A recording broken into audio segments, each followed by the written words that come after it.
fight, competition,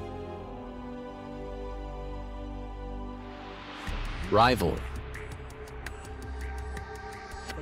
Whoever adapts fastest and best to the ever-changing world wins. This is natural selection, and its result is the Homo sapiens, the only existing human species in the world nowadays. We outlasted all our competitors, and some of them were much bigger, stronger, and perhaps smarter than us. What became our main evolutionary acquisition and made us what we are today?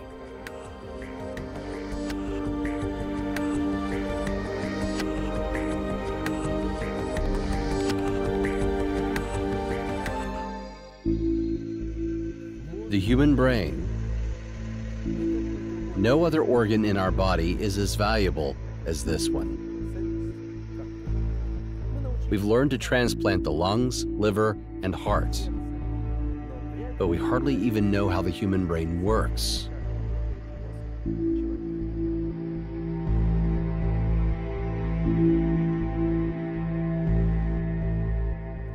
After all, it is the most perfect, the most complex, and the most mysterious object in the universe. Why do people need such a complicated brain, and how did it come to be?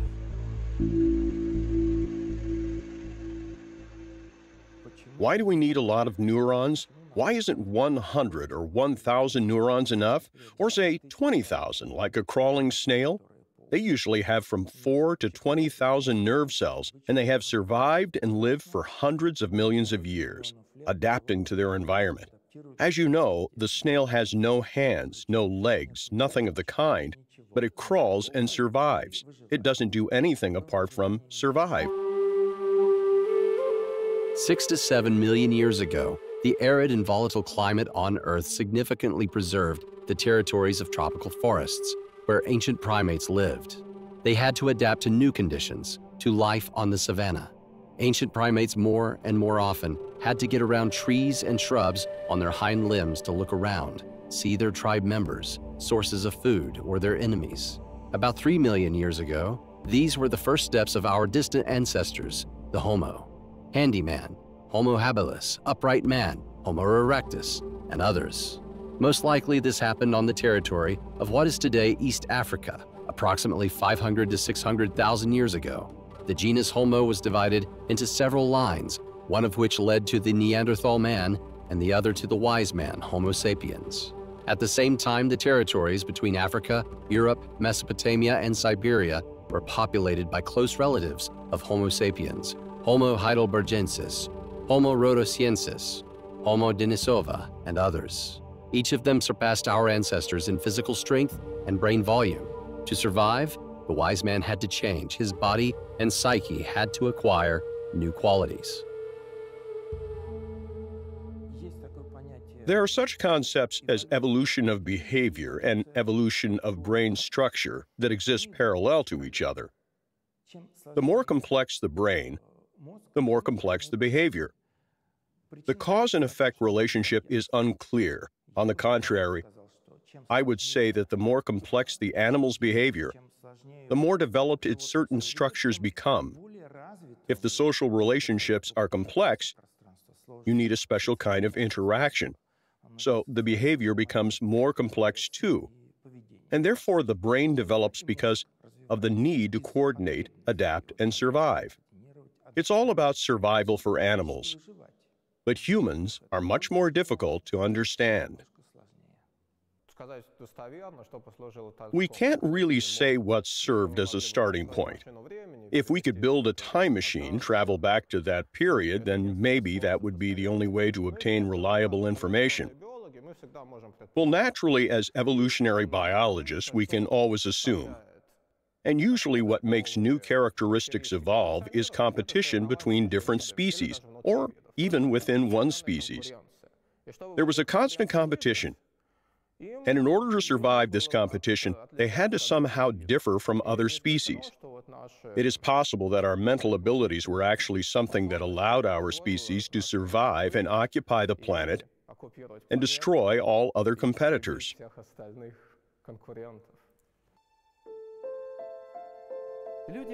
People always ask the same question: what is the meaning of life? Everyone answers it in their own way, but nature has one simple answer to this: procreation. All we are biologically programmed to do is transfer genetic information to the next generation. Whatever we think of ourselves, we're no different from a snail. Any organism on Earth is forced to solve three most important tasks: reproduction, nutrition, and dominance. That's why heels become higher and higher. Hairstyles get longer to show that the female is perfectly nourished and has been able to grow long hair. And winter coats have fur on the outside to create the right association. Knees are naked and visible to show the body is covered in a fur coat. Hairy, well-nourished, the ape instinct works. Since she is well-nourished, she can have strong and healthy babies, reproduce quickly. But if reproduction and nutrition are obvious enough, what does dominance mean?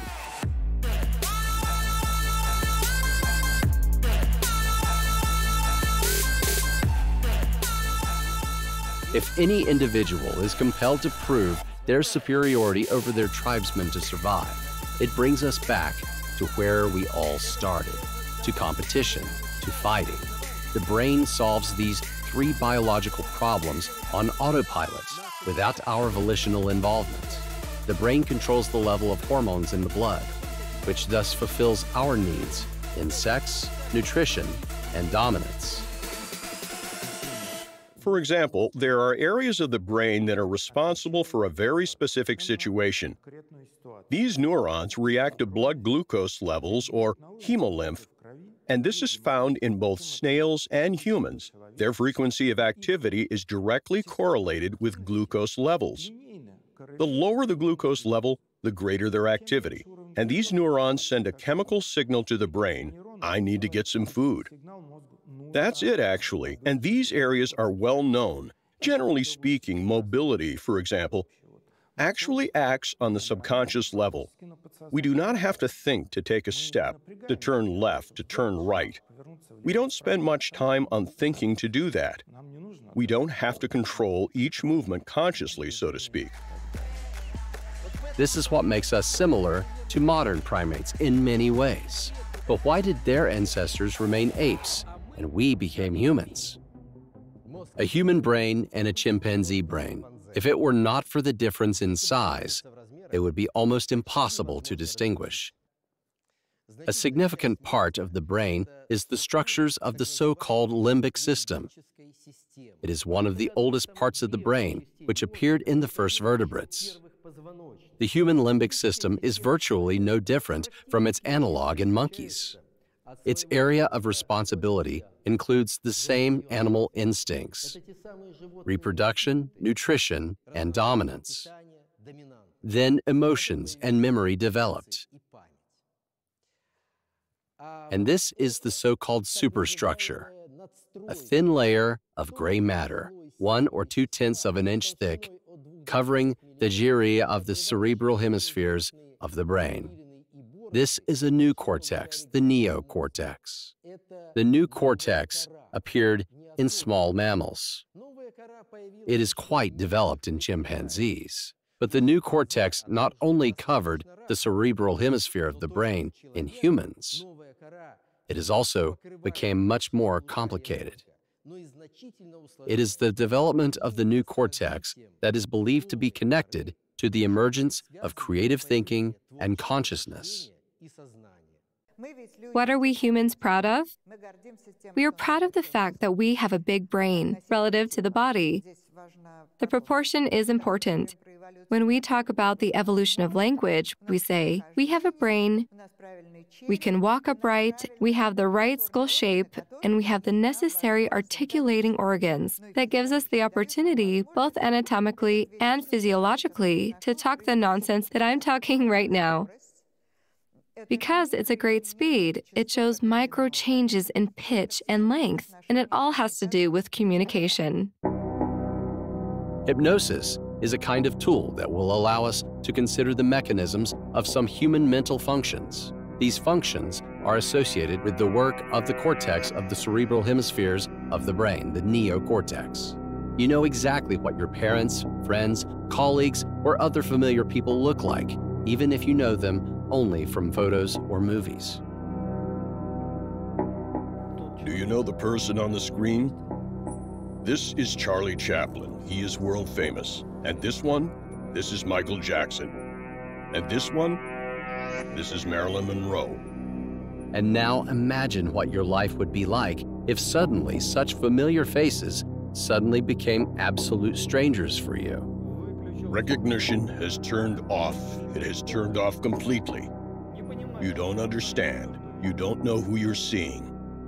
On the count of 3, you will wake up, but you will not recognize those who will be on the screen. 1, 2, 3, breathe in. Who's on the screen now? You can't recognize the person. Marilyn Manson.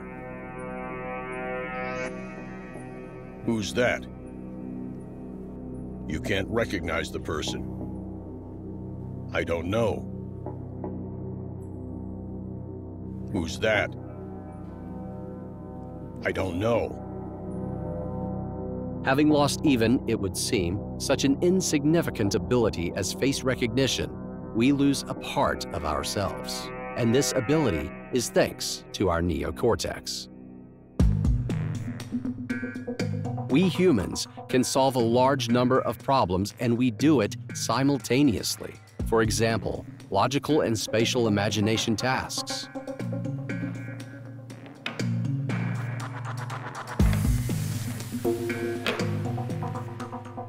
But suddenly, the voice of the hypnologist intervenes, and our testee can no longer solve a simple puzzle, even though just a few minutes ago, it wasn't much trouble for her. How do you put them together?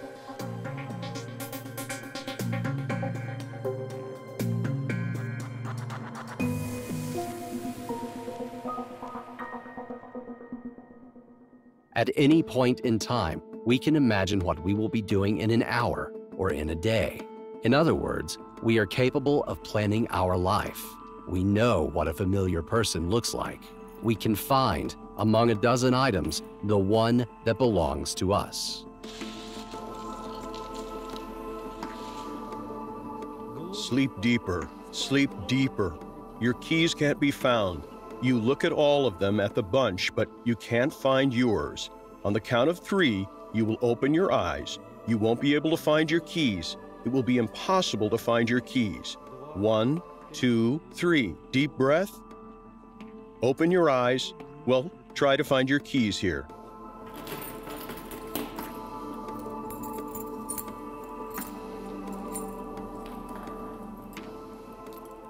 That's just a small part of what we owe our neocortex.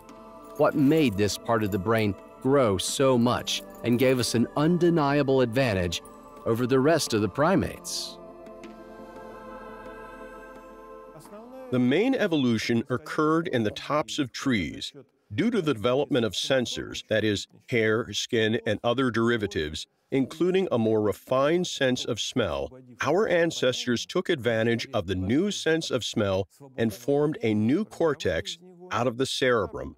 Our cortex, which we use to think, was everything that is covered with gyri.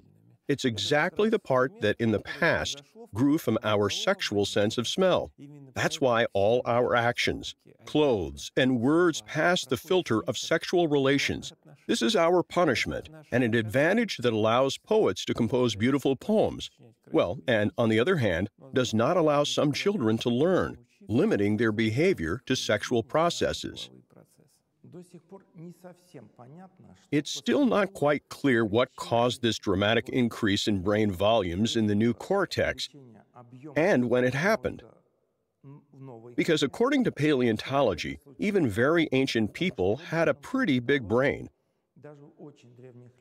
But unfortunately, we don't know anything about its structure. Nevertheless, it seems like it was a rather drastic change.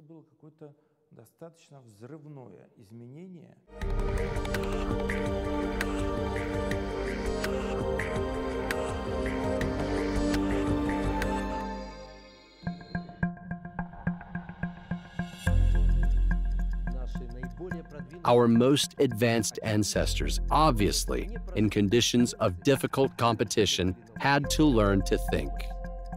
Those who did it better got a chance to prove themselves, to occupy a higher position in the community. In the end, they produced more offspring. It took me 30 seconds to recount it all. But evolution took several million years in which the brain gained 2 pounds in weight. But we had to pay for it. Our brain is the most energy-consuming organ. With intensive mental activity, it consumes up to 25% of all our energy. However, its weight is only 2% of the total body weight.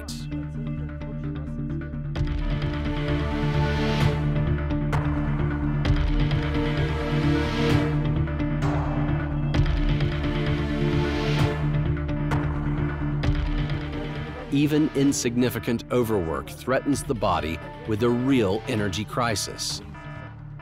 By allowing itself such an expensive brain, the body was forced to change, to get rid of everything superfluous, that the brain would never experience a breakdown in nutrition.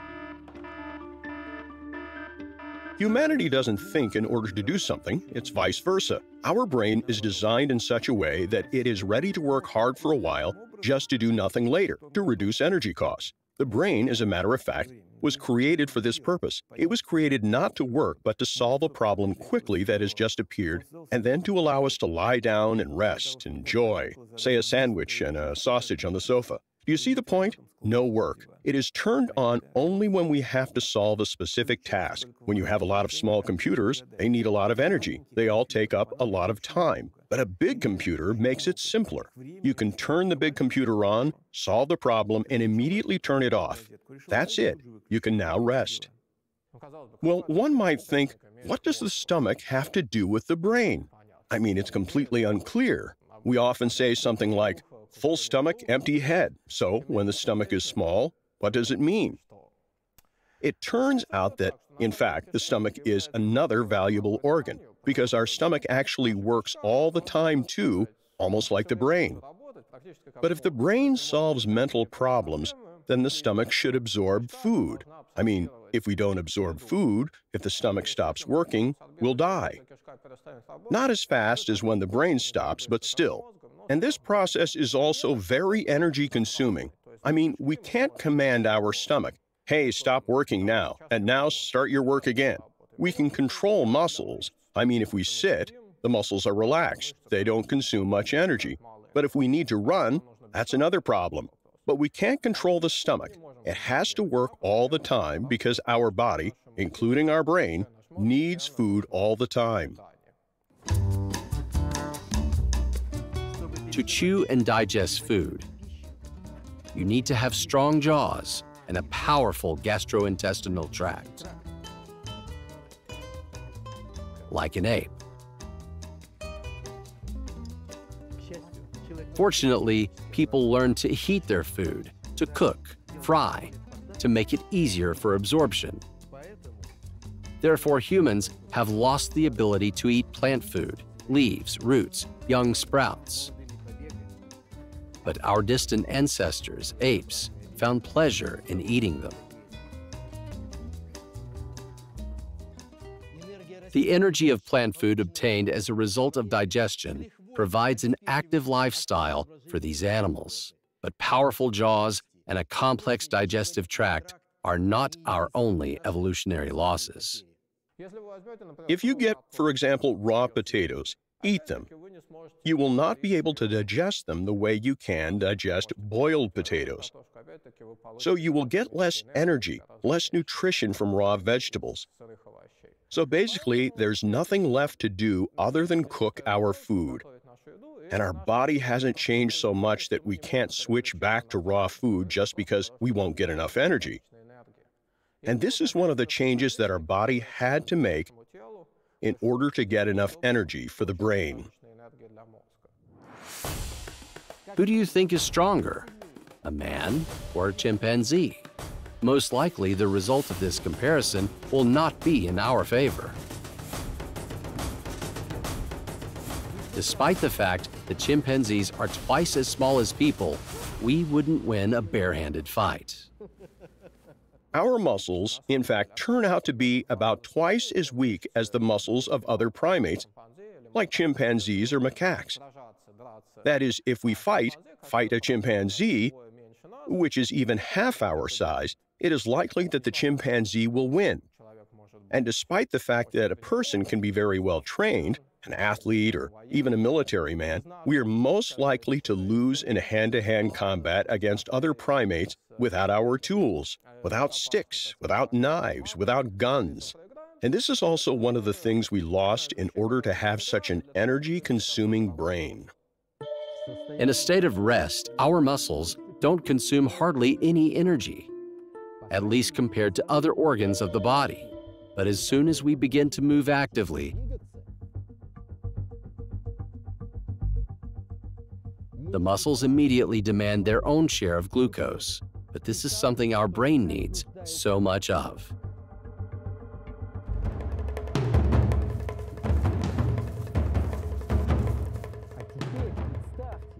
Now imagine you need to escape from a predator to survive.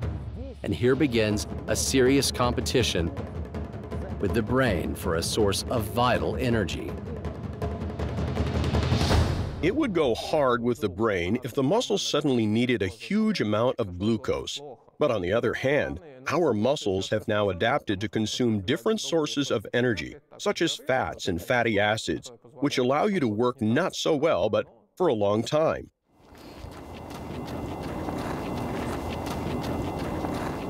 We will lose to a chimpanzee in a hand-to-hand combat, but we will become proud winners in a marathon.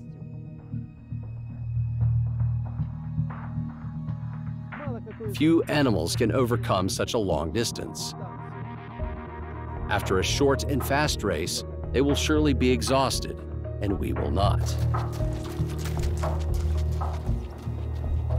It is necessary to understand that a lot of things are interconnected in our body, and our valuable brain, energetically costly brain, has caused other changes. It's good to be smart and strong, but in fact, we had to sacrifice that. Or, for example, it's good to be smart and be able to live on grass and not to think about anything. But again, we had to sacrifice that too. So we must make our brain work somehow so that we can get good food and have something to prepare it with so that we don't have to fight other animals. Why is it so complicated? Were these sacrifices so necessary? Why can't our brain accumulate energy? For example, while watching a funny comedy, and when you need to work intensively with your brain, start spending it.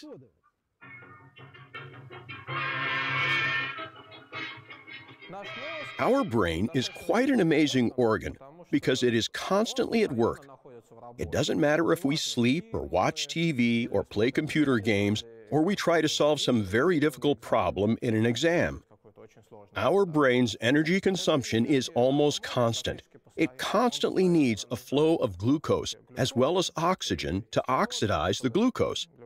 And it's very important to make sure that our brain gets enough glucose and oxygen.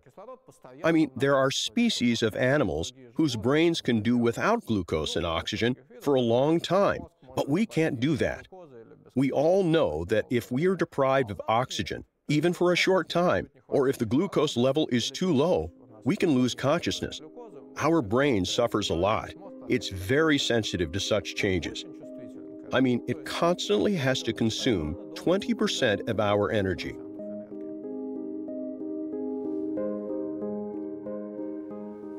Surprisingly, our brain can't function without food.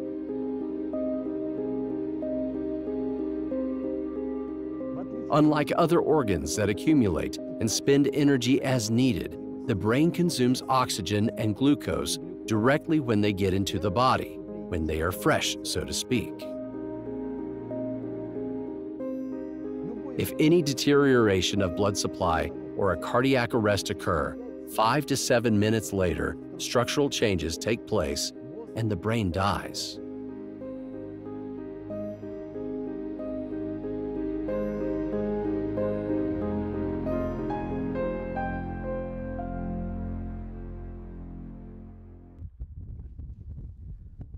We all know about the white and gray matter of the brain. The gray matter is nerve cells, and the white matter is their growths. In the brain, the gray matter is the cortex. In the spinal cord, it's core. This is what provides the processes of perception, memory, thought, and muscle control.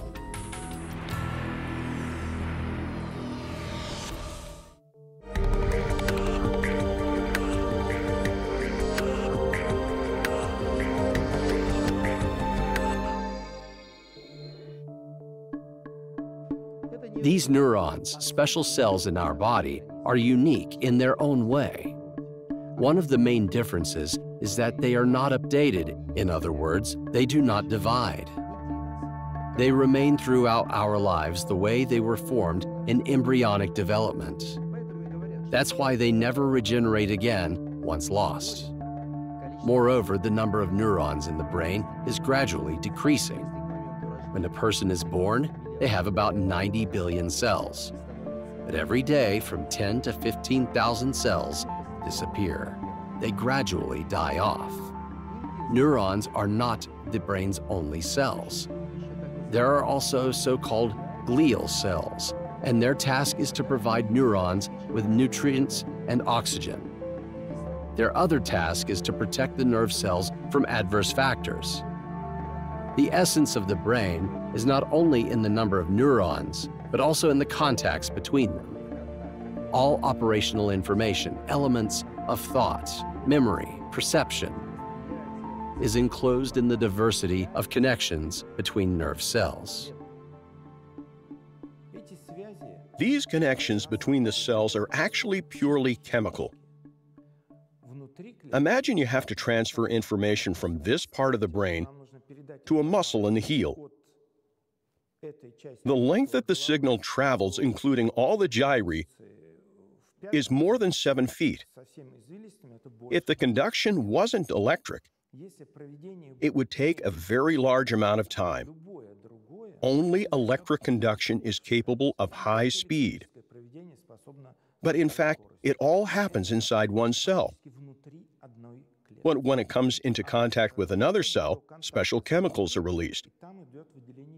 So there's electricity, but chemistry is what makes it possible. And then there comes the system interaction, so to speak. If our brain contains approximately the same number of neurons, its mass does not guarantee a high level of intelligence, and the number of connections between neurons is theoretically unlimited. In other words, if we are so alike, why are we so different? Some people like to experiment, to look for something new. Others prefer to live a quiet life without changes. And there are those who are out of touch with reality. They create paintings, compose music, and write poems. Your consciousness is tired. If you lose even these 2 steps of the ladder, you feel like you're in a boat. What part of the brain determines who we are? Is there any such part at all? I think we're born like this, but I can't prove it because it's impossible to prove. But I think that's how we're born. The best thing we can do for ourselves is to get to know ourselves as soon as possible. Sometimes a whole life is not enough time for that, unfortunately. To find out as soon as possible, who am I? Because if I already found out that I like to sit alone in the corner and read a book, then I don't get on stage, because it's going to be such a torment for me. I simply shouldn't do that. There's no value in that. Or, on the contrary, if you love success and you always have to be the center of attention, then choose the right sphere for you.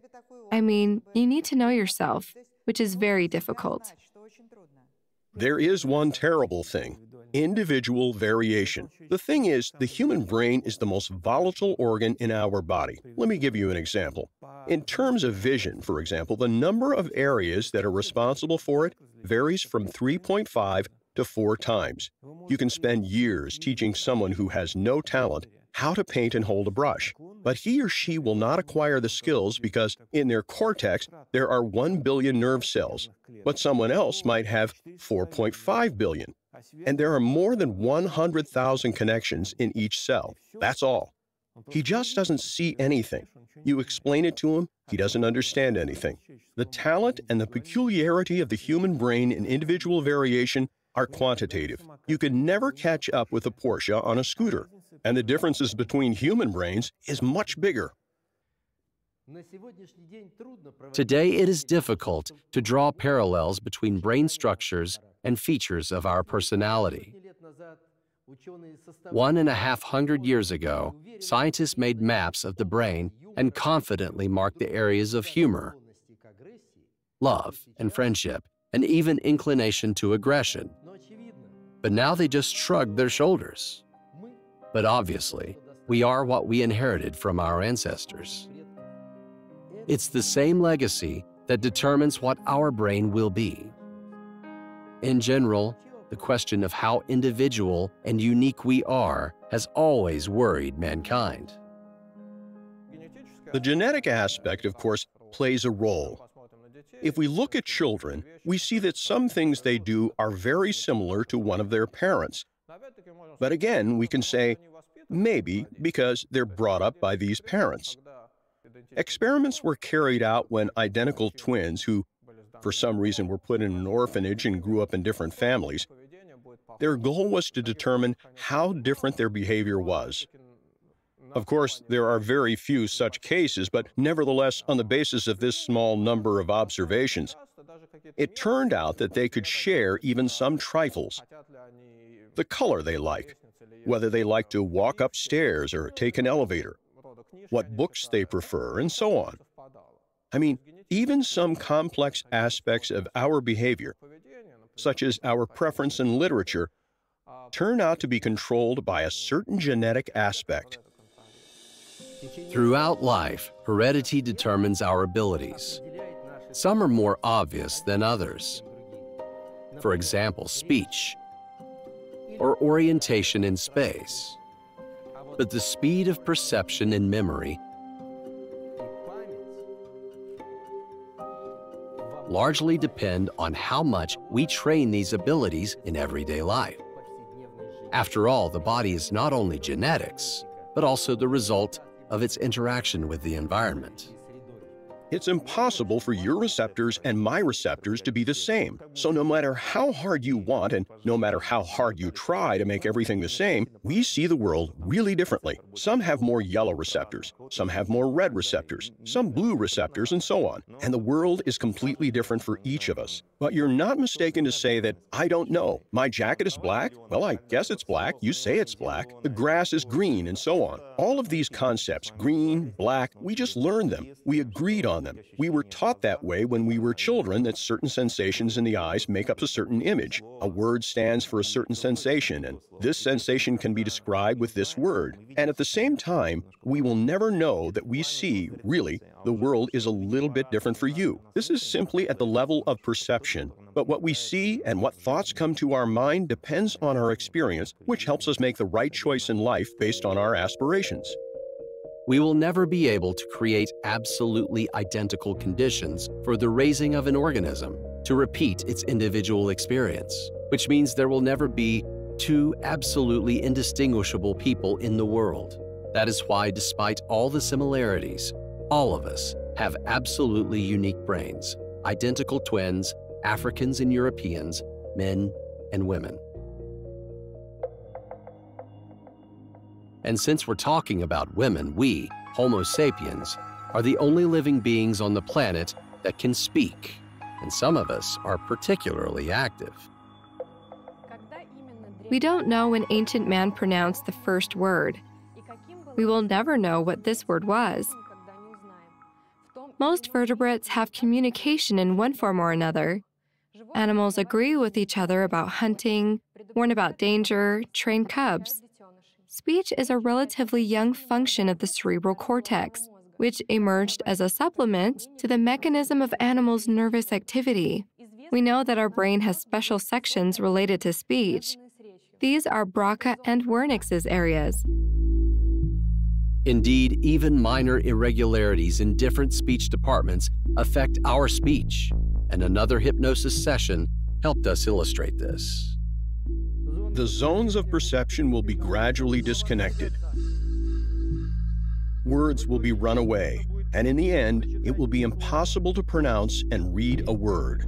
The action will increase gradually confuse words, confuse sounds. Then it will be impossible to pronounce a word. The voice will disappear.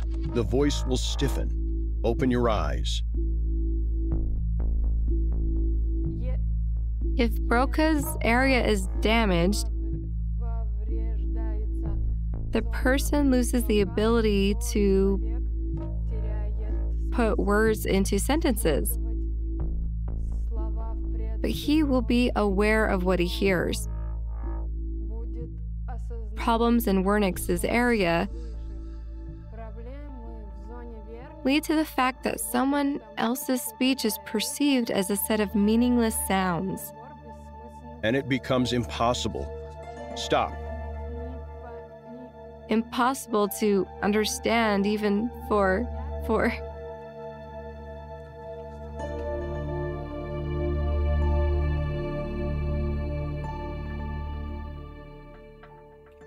Surely everyone knows that women's speech is much more advanced than men's.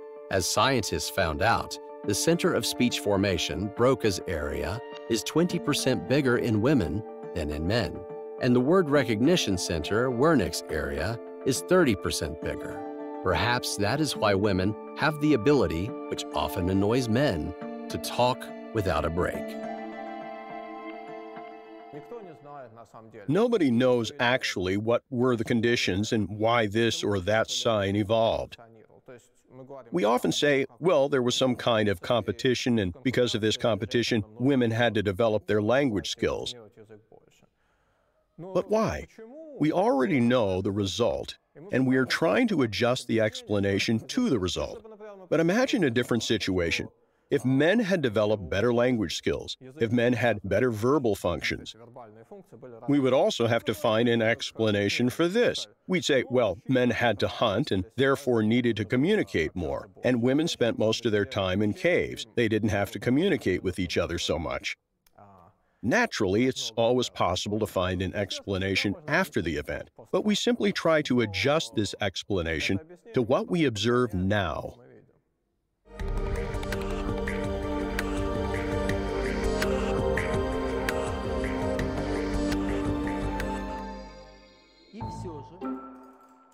And yet perhaps our speech centers,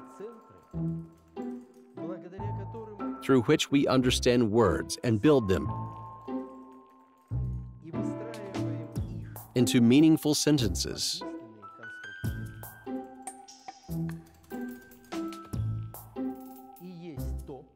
make our brain different from that of a monkey.